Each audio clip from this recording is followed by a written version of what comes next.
Sa isang kontrobersyal na panayam, isiniwalat ni dating Ilocos Sur Governor Chavit Singson ang kanyang mga nalalaman patungkol sa Amerika tiwalian sa administrasyon ni Pangulong Kuting Jr. Ayon kay Singson, may mga makabuluhang isyu sa gobyerno na tila tinatakpan at hindi nabibigyan ng sapat na atensyon. Sinabi niya na ilang matataas na opisyal ay may kinalaman sa mga tiwaling gawain, ngunit hindi siya nagbibigay ng partikular na mga pangalan. Sa kabila ng mga alingaw-ngaw, tahasang sinabi ni Singson na isa ito sa mga dahilan kung bakit siya nagpasyang muling sumabak sa politika at tatakbo bilang senador sa darating na halalan. Ani niya, nais niyang ipaglaban ang transparency at laban sa katiwalian sa pamahalaan. Dagdag pa niya, kailangan umanong linisin ng sistema upang mapanatili ang tiwala ng publiko sa gobyerno. Samantala, wala pang opisyal na pahayag mula sa kampo ni Pangulong Kuting o ng administrasyon patungkol sa mga aligasyon ni Singson. Sa ngayon, patuloy na umaani ng atensyon ang kanyang mga pahayag, lalo na sa mga netizens, at inaasahan na magiging mainit ang mga susunod na kabanata habang papalapit ang halalan. At yan nga ang balitang ating pagkakatutukan. Ngunit bagong lahat, siguraduhin mag-subscribe at i-hit ang notification bell para sa patuloy na pagtutok sa mga silip ng bagong balita sa tunay na boses ng masa.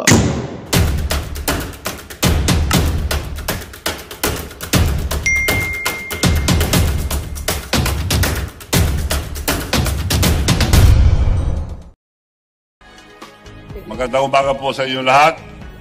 Ako po, former Governor Chavit Singson ng Ilocos Sur. Ang gagawin ko po, manalo at patalo yung ginagawa ko na ngayon.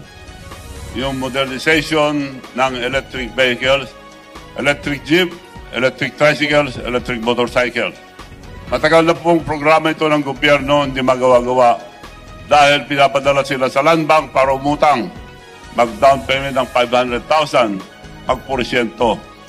So matagal na po yun. Nakita kami minsan ni President Marcos, kako, this time Mr. President, mangyayari na yan dahil ako mag-provide lahat ng electric vehicles, electric jeep, tricycles, motorcycle, without any down payment, without zero interest, without guarantee from the drivers. Ang magagaranti yung mga mayors, governors, or transport group or cooperative. Buong Pilipinas po yun, malaki po yun, ginagawa ko na. Parating na yung factory ko galing sa Korea, worth 500 million. At mag-uumpisa na po kami by December, latest January. Mass production na po kami. Quality dahil Korean technology. Pero dito gagawin, ang body manipis po na bakal pero hindi ginakalawang. So na-check na po lahat yan. Yung prototype ng dalawa nandito na, ginagamit na ngayon yung mga transport group. At nagpunta mga transport group sa bahay, sabi ko, hanapin nyo muna yung pinakamura para hindi nyo ko mabintangan na nagdinegosyo dahil tulong ko lang lahat to sa ating mga drivers na walang sasakyan para sa mga mahirap. So nagharap po sila sa China, Korea, Philippines, pinakamura po, 3 million. Kako, para tunay na tulong gagawin ko, ibibigay ko lang sa inyo 1.2. More than one half ang hinati ko, 1.2. Buong Pilipinas po yon. At may dagdag pa doon yung card na ginagawa na namin. Meron kaming card na ginagawa sa aming bayan, na kung anong bayad nila, yun ang card nila. Etong card na ito, international, worldwide, dahil Visa card. Narbacan card. Lahat ng bayan magkakaroon, ang buong Pilipinas, mamimigay kami libre with bank account, credit card na as a debit card. Okay. So, ito po, gawa-gawa lang namin, pero maandar.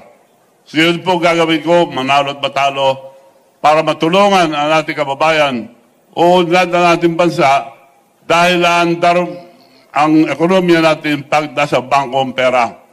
Ang pera ng mga tao ngayon, karamihan nasa unan lang, tinatago kung saan tinatago. Pag nawala, away. Pag hawak-hawak, may tayasabong nawala na. So, makakatulong po ito, ginagawa ko na, gagawin ko, at mas marami akong magagawa, mas madali ko magawa kung ako ihalal na senador. Okay. Maraming salamat, sir. Salamat minutes po. is up. Yeah. Tanong po sa media number 1. Melanie. Mean, I'm sorry, Net 25. Miss Mean. Sir, good morning po. Tatakbo kayo under ng what party po? Administration din? Independent, pero ang partido ko, LL. Ano po yun, sir? Lakas loob. Sir, doon sa binabanggit nyo kanina yung mga programa, sino pong transport group yung direkta makikinabang doon sa... Lahat ng transport group, yung Magnificent Seven at mga buses, lahat ng drivers, nagpunta na po lahat sa bahay at magpipirma na kami dahil mass production na po kami. Lahat ng transport group, no exception, the whole country, nakipag-usap na po sila sa akin. Michael Rogas. Michael Rogas po from Radyo Pilipinas. Saan po ninyo kukunin yung pong pondo para po sa sinasabi po ninyong programa na pagbibigay ng jeepney modernization at hindi po ba kayo malulugi sa kanang gawin po ninyo ito? Saan ko kukunin? Apo. Ako nang bahala doon, sagot ko yun. Isa lang salita ko, gagawin ko. Hindi po ba kayo malulugi, Gob? Lugi. Malulugi ako ron. Hindi ako bagay malugi basta para sa masa, para sa ating bansa. Kagaya nung ginawa ko Miss Universe. Lugi, sabi niya, kinuha ko, lugi. Pero maganda sa ating bansa. It was considered as the most successful Miss Universe ever in the entire world. So, binibigay sa akin ng Miss Universe, anytime, gawin ko raw, wala nang down payment, wala nang, may discount pa. So, yun ang nangyari. The best Miss Universe ever. Walang nakakuha po sa Pilipinas ever. Not even the government. Nagawa ko po yun. Last question po. Meron din po kayong digital bank. Maaari niyo po ba kami bigyan ng konting background nitong digital bank po ninyo, Gob? Yes. Yung digital bank, meron kaming bangko sa Amerika. Bihira po maka-approve ng bangko sa Amerika. Meron akong bangko ron. Bigang Bangko International. Meron din akong local bank. At meron kaming digital bank. Yun ang tutulong magpandar.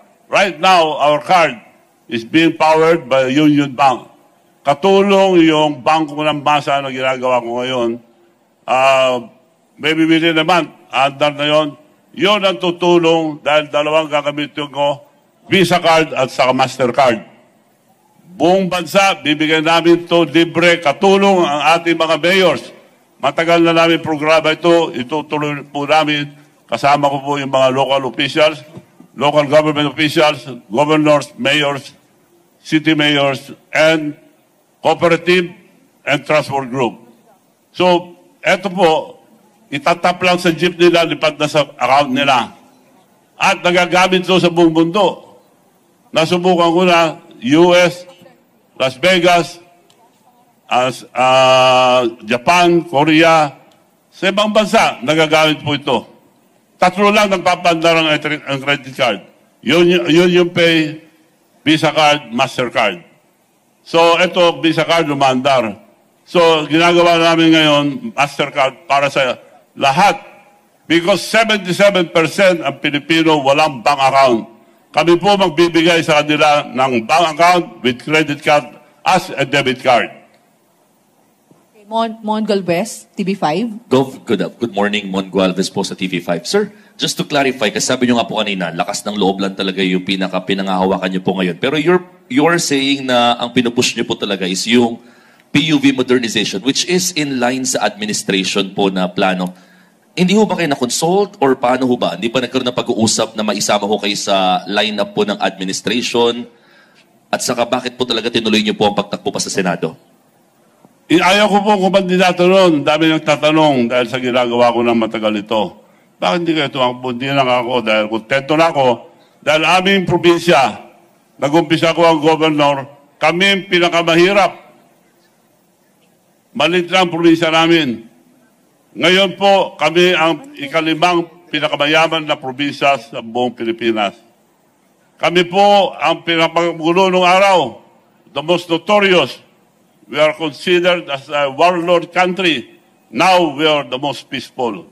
So, kontento na po ako, tumutulong na lang sa labas. Kaya ito lang ginagawa ko ngayon, puro tulong.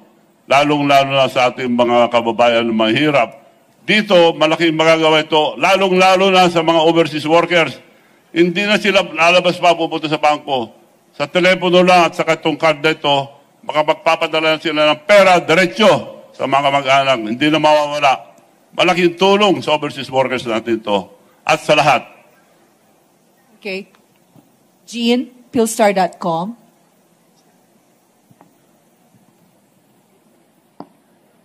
Sir, hello.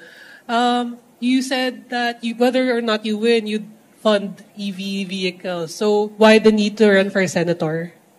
Ma'am, what's the target? Can you repeat, ma'am? Why the need to run for senator? Kasi whether or not you win, you'll fund yung mga electronic vehicles. So bakit kailangan niyo pa po tumakbo? Bakit ako tumakbo? Para mas madali gawin ang making mga ginagawang pagtulong sa taong masa.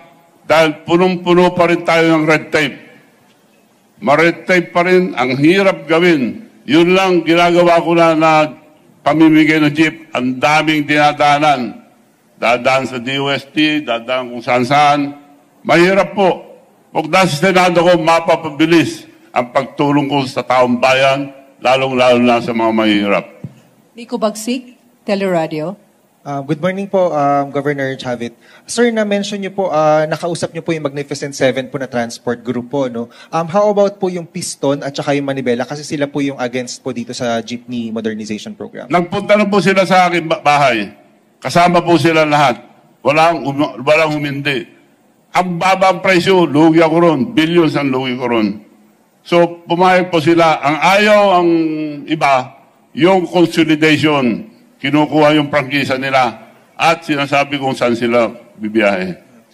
As far as the modernization program is concerned, payag lahat po sila. And then, Governor, na-mention niyo po na yung mga prototypes po ay galing po sa Korea po, ano? Hindi po ba maapektuhan ito yung mga local producers po natin ng mga sasakyan po katulad ng Saraw? Hindi po. Dinala ko na dito. Dito ko gagawin. Dito factory. Kung gusto nila tumulong, sila mag-supply. Kung mapapantayan nila yung pagtulong na ginawa ko. Makakatulong sila kung mag-supply sila ng mga parts. Pero kung makipag-compete sila, okay lang. Sila lang gumawa. Dahil hinati ko yung presyo, lugi ako ron. And then finally na lang po, Governor, kayo po ay tumatakbo din po ba under the former President Duterte's party or hindi po? Wala. Pasalamat ako kay President Duterte dahil in-endorse ako. At si Presidente Marcos, tinulungan ko. Ang plano lang niya noon, Vice President. Ako nagsabi na Presidente i-file. Pero pag-file si Sara, dahil napakalakas ni Sara, bababa ka, I'll have the leverage to talk to Sara na maging Vice President ka, protected ka na, hindi ka na madadaya. Tinulungan ko si President Marcos, hindi pa ako in-endorse ko. In-endorse ako, pasalamat kay President Marcos. Kung hindi niya ko i-endorse, salamat pa rin. Sir, Mr. Governor, tapos na po yung 2 minutes natin. Maraming salamat po sa inyo lahat. You. Okay. Sir, magtatanong na po yung media sa inyo. Tapos na po.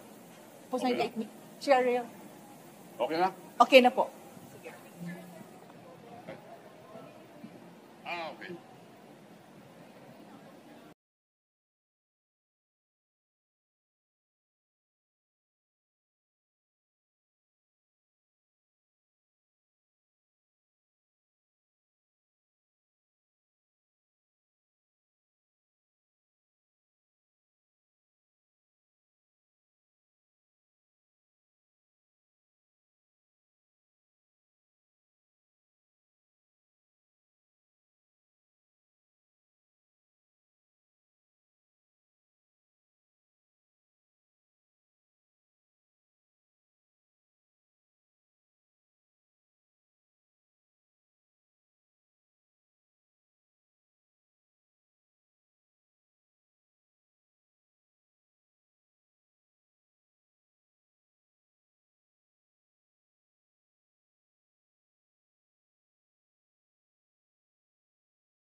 Magandang balita ang hatid namin sa inyo ngayong araw. Sa pagtatapos ng aming balitaan, nagbigay kami ng mga mahalagang impormasyon. Maraming salamat sa pagtutok at pagsuporta sa aming programa. Huwag kalimutang manatili sa mga susunod na araw para sa mga bagong balita at mga kwento na dapat nating abangan. Mula sa Boses ng Masa, magandang araw, Pilipinas!